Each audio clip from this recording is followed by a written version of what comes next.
How's it going, Jack Tackers, and welcome back to another video for you guys. Today I'm going to be continuing the Disney Rank series where I go through each era/age and rank them from worst to best. This is the Wartime era, and oh boy, not entirely sure why I'm even making this one, because this is without a doubt the worst era of Disney films. And that's not a hot take. I mean, genuinely, if you think that there's another era of Disney movies that's worse than this one, you're smoking some crazy marijuana, brother. But yeah, I don't really like this era. These movies kind of are all bad. Honestly, a lot of these movies are kind of interchangeable. This ranking kind of means nothing apart from the number one spot, where I kind of do think maybe my number two spot as well, but like the majority of these movies, there's only 6 to go through, but still the majority of them, I would say, are relatively interchangeable. So this ranking basically means nothing, but I'm going to rank them nonetheless. So yeah, if you have some hot takes, let me know down in the comments. If you actually like this era, that'd be interesting to hear. But without further ado, let's jump into my number 6 spot, my least favorite movie of the wartime era, and quite possibly my least favorite Disney movie of all time. Make Mine Music. Now, this is the only movie that's not on, out of all 61 movies that Disney's come out with, this is the only one that's not on Disney Plus. So right away, that tells you something, all right? Yeah, that tells you something right off the bat.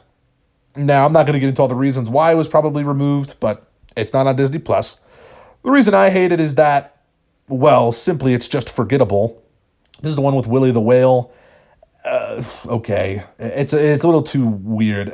A whale that's an opera singer. It's just, I don't know, brother. And yeah, I don't really have much to say about this one. It's completely forgettable. You got the short with the hats, and that's all I gotta say. That's all I gotta say. It's completely forgettable. Anyways, at number 5, I have the Three Caballeros. This one's a bit better, maybe, because I like the penguin short. That one's kind of fun. There might be a few good gags in here, but for the majority of this movie, if you could even call it a movie, it's really just a compilation of shorts. All these movies are just compilations of shorts. But for the majority of this film, it's just boring. That's kind of my main complaint with all of these movies. And the Three Caballeros don't even get together until the end of the movie. So, what are we doing? It's just, I like the Three Caballeros characters. I think they're fun. I love Donald Duck and all that. But it's just like, it's just so boring. Anyway, at number 4, I have Melody Time. Now, this one's okay, maybe. I like the Johnny Appleseed short. And the Western stuff at the end with like why coyotes howl at the moon or whatever. It's kind of engaging a little bit, kind of cozy. But this one's still incredibly boring. It doesn't do anything interesting for me, and it's just, that's all I got to say about it. At number 3, I have Fun and Fancy Free. I like the Bongo the Bear stuff, actually. Some people don't. It's not bad. It's kind of fun. And the Jack and the Beanstalk story with Mickey and Goofy and all that, it's harmless for the most part. Still not incredibly engaging, but again, I would say it's relatively harmless. So it doesn't do anything atrociously bad or anything. It's just kind of super mid. Super, super mid. And yeah. At number 2, I have Saludos, Amigos. And I'll be honest with you, brother, the only reason this movie's this high is because it's only like 42 minutes long. So I don't have to pay that much attention to it for that long. It's super short. And I think it's like the shortest Disney movie ever, actually. But it is kind of cool that it's a little informative about South America. I think that's kind of neat. And I will say one reason I don't like this movie is because this is kind of a nitpick. I mean, if we're being honest, this is kind of a nitpick. But Donald and Goofy don't sound like themselves in this. I don't know. I mean, listen, I'm sure their voice actors have changed over the years, but like this one, Donald and Goofy just don't sound right in this. I don't know why. They sound different, and it trips me out. They sound, I don't know. I don't think anyone's mentioned this. I think I'm just insane. But that's kind of a nitpick I have. Donald and Goofy just kind of sounded weird in this, but I think I'm just making stuff up at this point.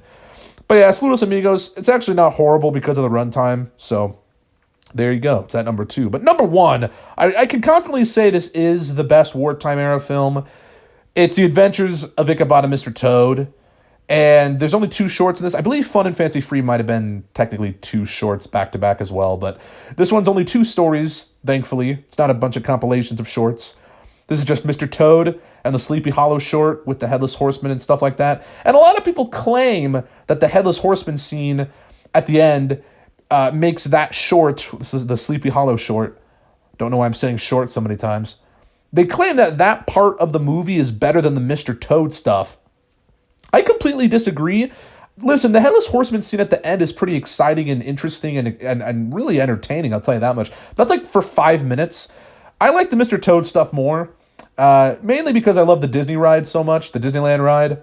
Mr. Toad's Wild Ride is actually one of my favorite rides at Disneyland. And when I was watching the portion of Mr. Toad in this movie, I like the Mr. Toad stuff more than the Sleepy Hollow stuff. So there you go. I know some people will disagree, but yeah, there you go. That's all I got to say about these movies, though. They're pretty bad overall. I mean, even the Mr. Toad one, it's like 2.5 stars out of 5. I'd probably give it. It's not amazing. I think that's what I gave it on Letterboxd. So, yeah, man, they're not that good. This is easily the worst era of Disney movies, and I want to move on from talking about these movies. But of course, let me hear your thoughts and your ranking if you've seen these god-awful movies. They're not god-awful, but you know what I mean. They're not great. All right, admit it already. I don't know how anyone could put, some people like to say Chicken Little and Dinosaur are some of the worst Disney movies ever made. I don't know how you could put those movies below these movies. Genuinely, I think Chicken Little's better than all these. I don't even care. These movies aren't good. Anyway, I'm done ranting. I'm gonna pop a blood vessel or something in a second. But yeah, thoughts and rankings down in the comments below, please. I gotta hear your thoughts. This will be interesting. But yeah, if you like this video, make sure to give it a thumbs up. Subscribe if you're new. And I'll see you guys in the next one. Peace.